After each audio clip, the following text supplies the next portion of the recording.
Yann Moselle, bonjour. Les syndicalistes CGT des ex-sites d'Altia, de Bessines-sur-Gartempe et de la Souterraine exigent que les parlementaires et élus régionaux et locaux réclament le remboursement de la totalité des aides publiques dont ces entreprises ont bénéficié. Ils leur ont écrit une lettre ouverte qui va dans ce sens et par ailleurs lancent une pétition auprès de la population pour aider ces politiques dans leur démarche. C'est une première, 26 architectes du Limousin ouvrent les portes de leur agence au public aujourd'hui et demain. C'est l'occasion de faire découvrir leur métier qui a beaucoup évolué. Les visiteurs peuvent comprendre le rôle et l'impact de l'architecture dans notre vie quotidienne, ainsi que les étapes de développement d'un projet, de sa conception à sa réalisation. La grève nationale des avocats a été bien suivie en Limousin. Une cinquantaine d'entre eux se sont réunis hier en fin de matinée dans le hall du palais de justice de Limoges. Les avocats réclament toujours une revalorisation de l'aide juridictionnelle, une somme qu'accorde l'État à leur profession pour la défense des clients les plus démunis. Objectif Groupe, c'est un nouveau dispositif pédagogique que va proposer à la rentrée de septembre l'école de musique et de danse de la communauté de communes des Monts d'Ambazac et Val du Thorion. Il est axé sur la pratique collective d'instruments dans le domaine des musiques actuelles.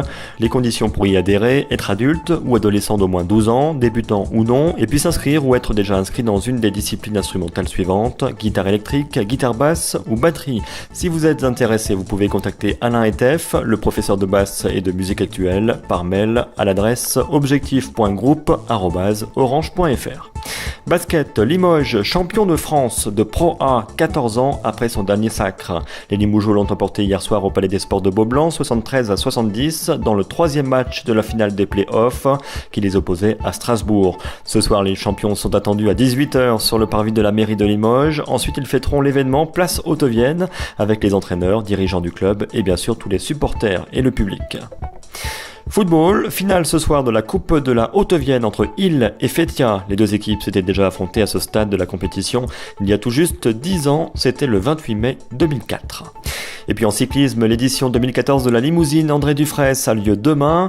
Les 1500 coureurs qui y participent partiront de Limoges dès 8h du matin. 3 parcours nouveaux sont proposés cette année. La Limousine long de 159 km, la Haut-Viennoise de 129 km et la Panazolaise de 71 km. A noter qu'une exposition se tient dès ce soir à la mairie de Panazol sur les éditions précédentes.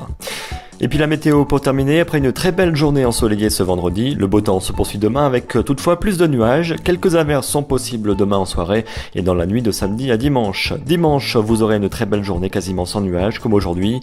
Et puis du côté des températures, elles sont chaudes, 29 à 30 degrés cet après-midi, il fait 21 degrés ce soir, demain 24 en fin de matinée et de nouveau jusqu'à 30 degrés l'après-midi à Ambazac, Rilhac-Roncon et Saint-Martin-Sainte-Catherine en Creuse. Dimanche, ça baisse un peu, 18 degrés en fin de matinée et 29 au maximum dans l'après-midi. C'est la fin de ce flash, merci de votre attention, à bientôt sur Radio Open FM.